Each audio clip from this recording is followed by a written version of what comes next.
As Meghan Markle's new cooking show prepares to debut, early reactions suggest it might be more of a recipe for disaster than a culinary masterpiece. Will she turn the heat up or serve a flop? It seems Meghan Markle's cooking show is already burnt to a crisp before it even hits the oven. Scheduled for release on January 15th, this venture promised an extravagant blend of picturesque shots from Montecito, showcasing Meghan's self-proclaimed culinary genius. However, when the trailer dropped, rather than receiving applause, Meghan found herself roasted by viewers across social media. The reaction was swift and merciless, with many calling the series entitled tone-deaf, and perhaps most damning of all, a snooze fest. Let's delve into the internet's brutal honesty. One user on X succinctly declared, no thanks, while another slammed the effort as terrible. Perhaps the most cutting remark was from someone who bluntly stated, "I'd rather watch paint dry." Ouch.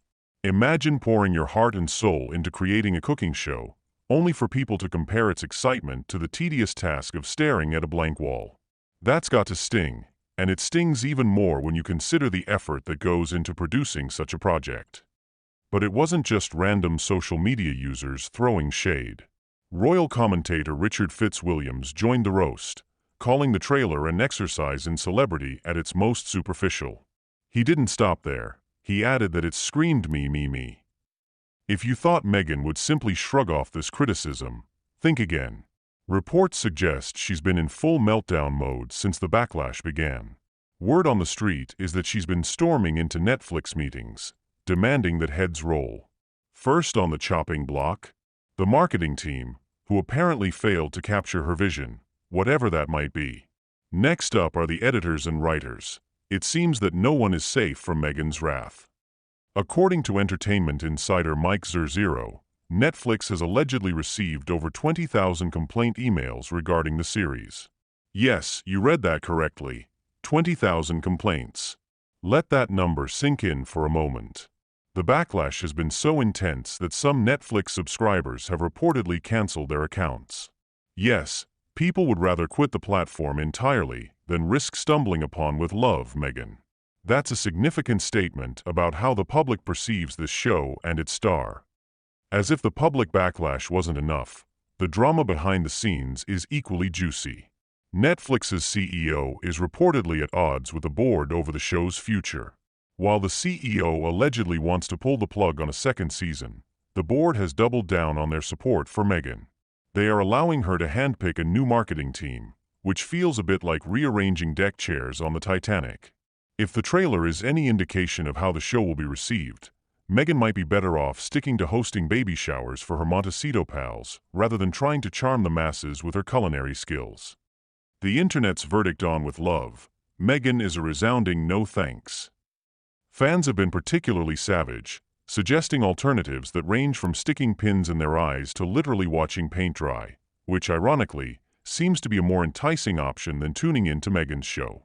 One creative critic even described the series as a program for women with tons of money and time on their hands making fussy treats and crafts, while another noted that it felt incredibly entitled. These comments are more than just casual jabs.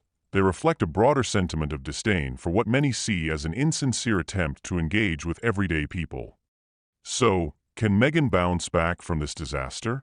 It's possible, but first she might want to reconsider her approach. Swapping out the me recipe for something a bit more relatable could be a good start. Perhaps it's time for her to take a breather and allow someone else to take the spotlight for a change. After all, there's a fine line between celebrity and relevance. And right now, Meghan seems to be teetering dangerously close to the former while losing sight of the latter. In the midst of all this, it's worth considering what Meghan could do to turn things around. Authenticity has become a currency in today's entertainment landscape, and many viewers are hungry for genuine connections rather than carefully curated personas. If Meghan could shift her focus from self-promotion to showcasing real stories and experiences, perhaps featuring everyday individuals who have inspired her, she might find a more receptive audience. Moreover, engaging with critics and addressing the feedback could go a long way toward mending her public image. Instead of retreating into a bubble of denial, embracing constructive criticism might help her recalibrate her approach. She could invite viewers to share their thoughts and even incorporate their ideas into the show, thereby fostering a sense of community that many people crave. Until then, we'll be here with our popcorn or paintbrushes, waiting to see if with love, Meghan can survive the heat or if it's destined for the trash bin of Netflix history. The entertainment world loves a good comeback story, and perhaps Meghan has it in her to turn this narrative around. But for now, the public's appetite for her culinary journey seems decidedly lukewarm, if not downright chilly.